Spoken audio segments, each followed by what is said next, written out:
দর্শক, আমরা যে জায়গাটিতে দাঁড়িয়ে রয়েছি ঠিক কেন্দ্রীয় কলেজ, আপনারা সকলে পরিচিত, এবং সিএম মুদ্রিজদের পুলিশ, ট্রাফিক পুলিশের যে রাস্তাটি রয়েছে, এই রাস্তাটি কিন্তু এদিক দিয়ে আমরা কিন্তু দেখেছি যে এই কেন্দ্রীয় কলেজের রাস্তার অপর পাশে কিন্তু আমরা একটি দোকান, টং দোকান আমরা দেখেছি। মানবিক দৃষ্টিনজর থেকে উনি মানুষের কাছে ভিক্ষা চাইতে পারতেছে না বিদায় উনি এখানে আপনার একটি চার দোকান এবং সিগারেটের দোকান নিয়ে বসেছে, এবং বিভিন্ন মানুষ এসে তাকে বিভিন্ন সময় কিন্তু আপনার এই যে একটা মানুষের পাশে মানবিক দৃষ্টিনজর থেকে প্রতিটা মানুষ হিসাবে আমরা আপনার পাশে দাঁড়ানোটা উচিত। সে জায়গা থেকে আপনি কি বলবেন, আপনার স্বামী নেই?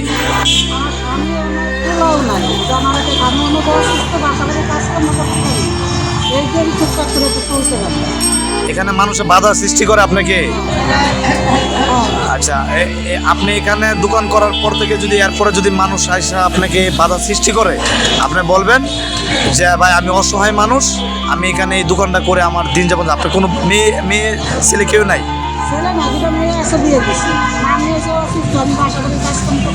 মানুষের বাসা বাড়িতে কাজ করতেন?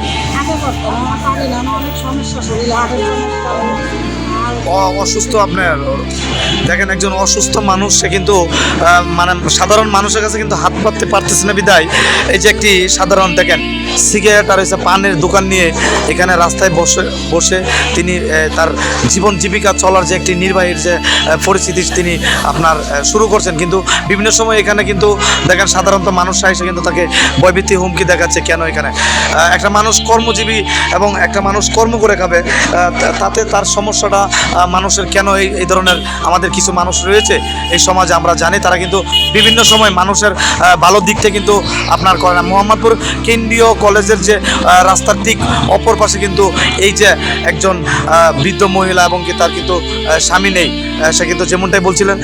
দর্শক সকলে আপনারা থাকবেন আমার সাথে, এরপরে আমরা জানবো যে কে আইসা বিভিন্ন সময় তাকে ভয়ভীতি হুমকি দেখায়, সেই ধরনের বাস্তবতা আপনাদের সামনে আমি তুলে ধরার চেষ্টা করব। আমি সাফেদ হোসেন রয়েছি দৈনিক আমাদের মাতৃভূমি থেকে।